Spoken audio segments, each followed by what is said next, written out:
नर सेवा और नारायण सेवा। आज का मेरा टॉपिक है रेस्पिरेटरी सिस्टम, जो कि मैं आप लोगों को बताऊंगी। इसे हिंदी में श्वसन तंत्र भी कहते हैं। पता ही होगा, श्वसन से नाम से पता चल रहा है कि हम सांस लेते हैं, उसी के बारे में है। हम लोग अब इसके डिफिनेशन पे आते हैं। डिफिनेशन मतलब हो गया परिभाषा। श्वसन, यह श्वसन की यह हमारी वह प्रक्रिया है जिससे हमारा शरीर हवा से ऑक्सीजन अंदर लेता है और बाहर छोड़ता है, मतलब गैसों का आदान प्रदान करता है। यानी कि O2 को अंदर लेता है और CO2 को बाहर छोड़ता है। आप लोग भी बोलिए, O2 को अंदर लेता है और CO2 को बाहर छोड़ता है। हाँ, इसी को हम लोग बोलते हैं रेस्पिरेशन। ठीक है, अब हम लोग आते हैं इसके टाइप्स के बारे में। श्वास तो ले लिए, लेकिन अब टाइप्स के बारे में तो जानना जरूरी है ना। तो टाइप्स में भी आता है हमारा दो, एक है एक्सटर्नल, दूसरा है इंटरनल। एक है क्या? एक्सटर्नल। दूसरा क्या है? इंटरनल। एक्सटर्नल में क्या होता है? इसमें उन गैसों का आदान प्रदान होता है जिसमें लंग्स और इन्वायरमेंटल शामिल होते हैं। ठीक है, एक्सटर्नल में क्या होता है? और हम लोग फिर आते हैं इंटरनल पे। इंटरनल में होता है ब्लड और टिश्यू के बीच में गैसों का आदान प्रदान होता है। इंटरनल में क्या होता है? तो आप लोगों को समझ में आ गया ये। अब हम लोग आते हैं मैकेनिज्म के बारे में। मैकेनिज्म मतलब हम लोग श्वास लेंगे कैसे, बोल तो रहे हैं श्वास, लेकिन जाना भी तो जरूरी है ना। तो इसमें आते हैं दो मैकेनिज्म, एक है एक्सहेलेशन और एक है इनहेलेशन। इसमें इनहेलेशन को हम लोग बोलते हैं इंस्पायरेशन भी बोलते हैं। और हम लोग आते हैं इंस्पायरेशन में मतलब क्या होता है? सांस को अंदर लेना, मतलब कि O2 को अंदर लेना को बोलते हैं इंस्पायरेशन। अगर आपको बोला जा रहा है इंस्पायरेशन मतलब, तो बोलिए O2 को अंदर लेना, सांस को अंदर लेना। और हम लोग आते हैं एक्सहेलेशन। एक्सहेलेशन मतलब कि श्वास को बाहर छोड़ना, मतलब CO2 को बाहर छोड़ता है। एक्सहेलेशन मतलब क्या होता है? और इंस्पायरेशन का मतलब क्या होता है?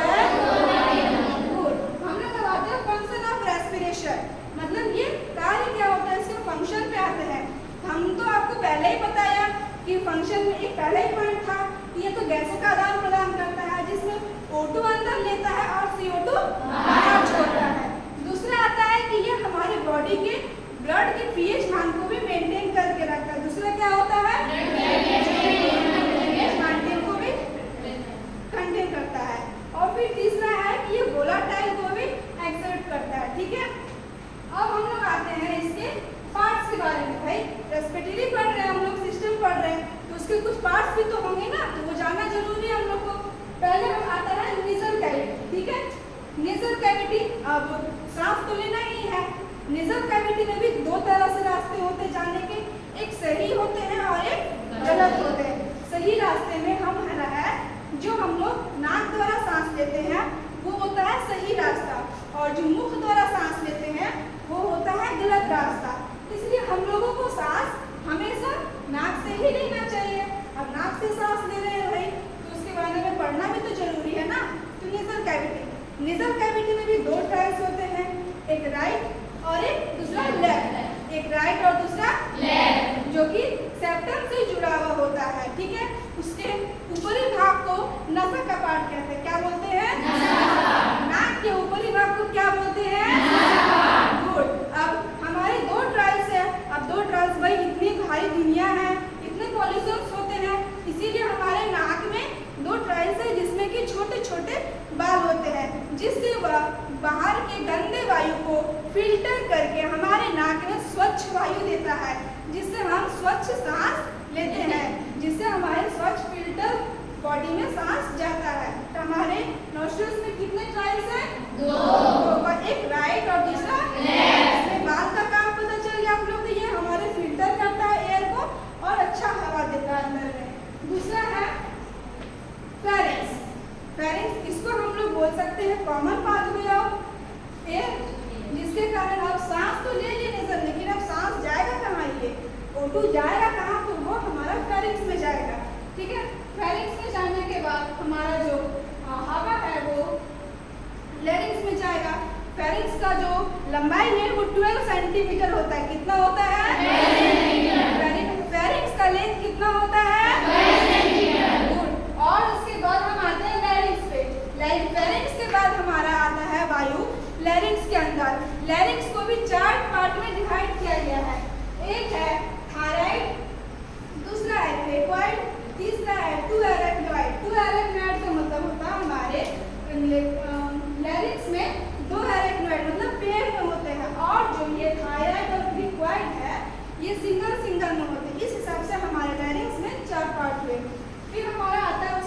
इपिग्लोटिस। इपिग्लोटिस सुने ही होंगे आप लोग। इपिग्लोटिस का काम क्या है? जब वो हमारे ब्रेन के थ्रू काम करता है, निर्देश पहुंचाता है कौन सा चीज किधर रास्ते में जाना चाहिए। जैसे कि श्वास लिए या भोजन किए, उसका भी तो कोई रास्ता होगा ना आखिर में। तो श्वास किस नली में जाएगा और भोजन किस नली में जाएगा, ये इपिग्लोटिस ही तय करता है कि वो कहाँ जाएगा। ठीक है, अब हम लोग आते हैं ट्रैकिया में। ट्रैकिया जो है वो लैरिंक्स के नीचे होता है। ट्रैकिया लैरिंक्स के नीचे होता है। इसको भी कॉमन पाथवे ऑफ बोलते हैं। ये इसको दूसरों में हम लोग बोलते हैं ब्रोंकाई। ब्रोंकाई। इसके बाद आता है ब्रोंकाई। ठीक है, जो कि देखिए हमारा ये जो ट्रैकिया है ये दो बार में बन गया।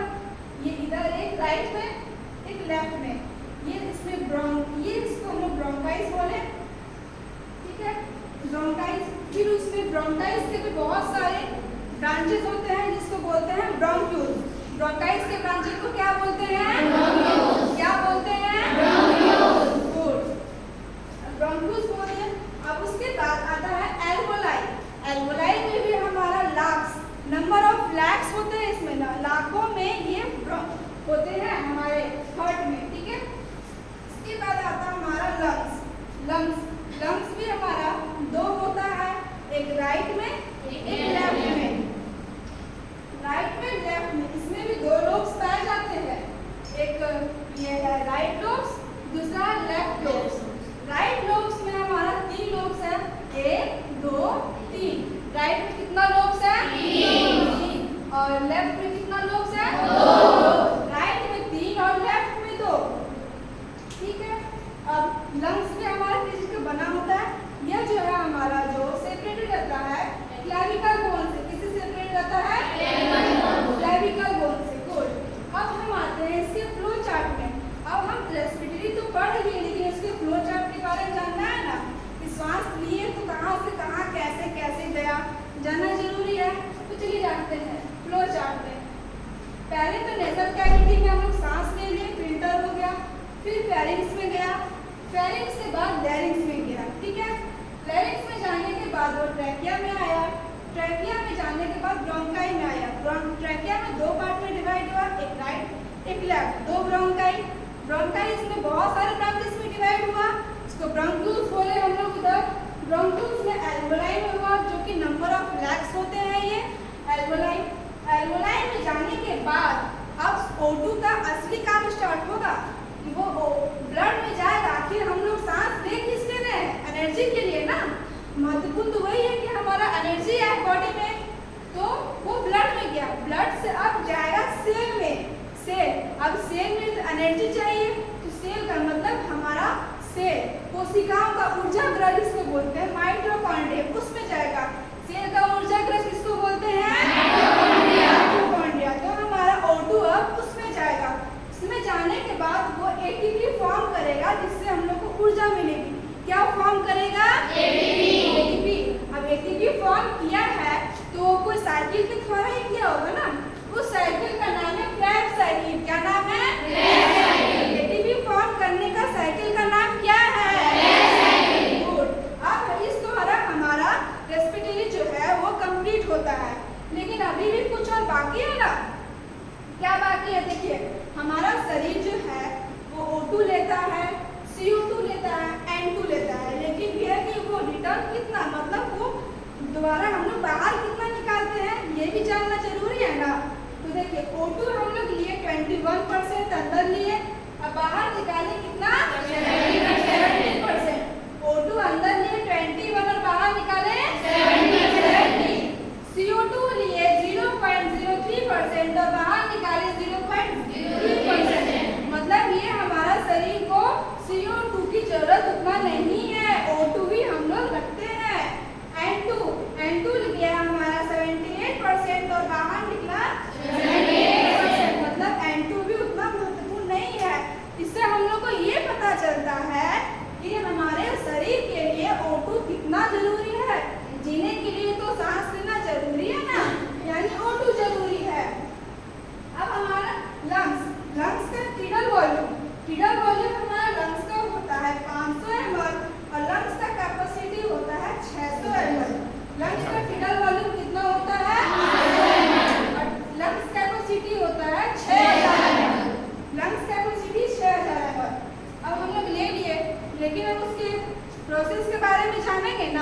कि हम लोग सांस लेते हैं कैसे, लेंगे कैसे, सब चीज़ तो जान लिए प्रोसेस।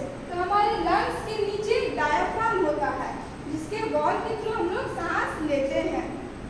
अब देखिए लंग्स और डायफ्राम, इसके बीच में मांसपेशियां सिकुड़ती है और फैलती है, मतलब कॉन्ट्रैक्शन और रिलैक्सेशन होती है। जब हमारा लंग्स सिकुड़ता है मतलब कि उसका लंग्स का आयतन बढ़ता है और हवा कम हो जाता है जिसके कारण हम सांस अंदर लेते हैं।